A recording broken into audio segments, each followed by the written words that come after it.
everybody, how's it going? Nice to see you again. So I realized after thinking about my last video, Sony versus Fuji, that there's more to the story. And I think what you need to understand and why I'm making this video is because I said that it's 6 of one, half dozen of another, and it is for me. But that's with 12 years of experience shooting the X-Trans sensor. Okay? And thinking back, it wasn't always that way. So there's two use case scenarios. Let's say you want to shoot JPEGs. In that situation, if you bought a Sony A7R5 and you bought a Fuji X-T5, and you're shooting JPEGs only with each, yeah, they're within 2% of each other, let's say, in terms of image quality. The Sony's a little bit better, hard to see, okay? However, color-wise and image-wise, in terms of the colors and the film simulations, Fuji's got it nailed. Like, you're going to have to tweak the JPEGs on the Sony to get it to look as good as the Fuji JPEGs right out of the camera. Okay, so there is that use case scenario. I don't know too many people that are spending that kind of money, thousands of dollars, on camera equipment so that they can use them as point and shoots and only shoot JPEGs. There's nothing wrong with shooting the occasional JPEG, but I don't think people are spending their money on these cameras so that they can shoot JPEGs. I think most of the use case scenarios for these cameras are going to be shooting RAW with the occasional JPEG, right?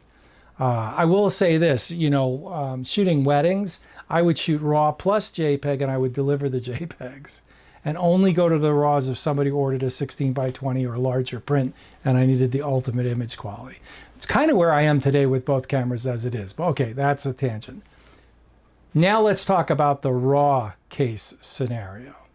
If you buy a Sony A7R5 and you buy a Fuji X-T5 and you're shooting RAW and you're using an Adobe product and you've not used the Fuji product before and you don't know how to process those RAW files, there's, the Fuji is going to be 75% of what the Sony is. Okay. So understand that. And that's why there's a little bit of dissonance with people. Like, there's some people who are like, I got a Fuji, I hated it, I couldn't get any good results out of it. Well, yeah, you can't just plug it in the Lightroom and go. Okay, there is a lot of, in order to go from 75% of what an A7R5 delivers right out of the box to 98% of what a Sony camera delivers right out of the box, or Canon or Nikon, okay, the X-Trans sensor needs special handling. All right, and the point that I'm trying, the most important takeaway from this is, if you take the time to dial in your Fuji cameras, you're going to get really great performance out of them. But if you're going to be just, I just shoot the camera, I shoot the RAW, I bring it into Adobe, and I want to, process it like I process my Nikon, Canon, or Sony files, you're not going to be very happy. Particularly if you have a Canon, Nikon, or Sony, even APS-C camera, you're going to be like, well, I get better results out of those cameras. Okay, so I can't go into in this video, all the things that I've done that I take for granted with my Fuji X-T5 cameras or any of my Fuji cameras. But suffice it to say that with the proper technique and once you get used to processing the RAW files from the Fujis, you can get 98, 99% of what you get out of a Sony, Nikon, or Canon. Okay, and one of the key issues is the RAW processor. Who's demosaic? What program are you using to demosaic your RAW files with the X-Trans sensor? And the best that I found, bar none, is DxO's Photo Lab. And if you have to use an Adobe product, then I would highly recommend converting your RAW files to a TIFF or with DxO's Pure RAW plugin, I think they call it. I don't use it because I don't use Adobe products. I was an Adobe Photoshop certified instructor, and I've taught at the college level. So it's not like I don't know Adobe. I do know Adobe, and I've never liked them. I always thought it was bloatware. So, but you know, back in the day, it was the only game in town, and you had to use Adobe because there was nothing else that was any good, really. And so, so I was an instructor in that. But you know, Capture One came along, and it was kind of a sideways move, but it handled the X-Trans files better than Adobe did at the time. And then when DxO Photolab, when I found DxO Photolab, it was everything I was looking for. So just as a little side tangent, this may help somebody. DxO Photolab for me is software that's worth it. And I use it like most people use Lightroom. I find it much faster, much easier. The data asset management in Photolab is excellent. It's my file tree structure on my hard drive, which is the way I like it. I don't like importing anything. I hate that because, you know, then I have to spend so much time screwing around trying to get my Lightroom catalog to play nice. Like, what the hell? It's on my hard drive. Like, I don't need to do that twice, okay? And so somehow Photolab's figured out how to do Lightroom without all that importing nonsense. And so there it is. That's one of the things I really love about DxO's Photolab. That and the fact that it does everything I need it to do, and it's great. Now, is it the only program I need? No. I also have a very inexpensive program called Affinity, which is a Photoshop clone. And if I need to do any kind of layering or you know, any involved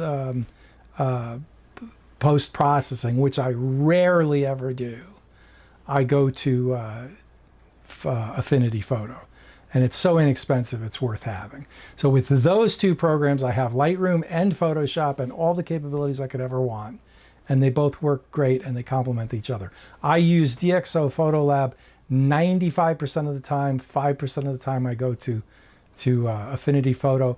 One of the things Affinity Photo is really good for is compositing things. It's more of a graphic arts program, which Photoshop is. And I use it for my thumbnails for YouTube. That's what because DxO Photolab is more for, it's more like Lightroom, it's more for editing photos quickly.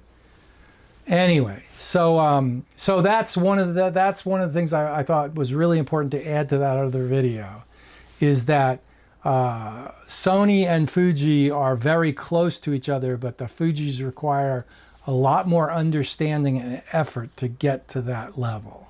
And I think that's important to mention that. If you want to just pull a camera out of the box and be a photography rock star, then get a Sony, Canon, or Nikon.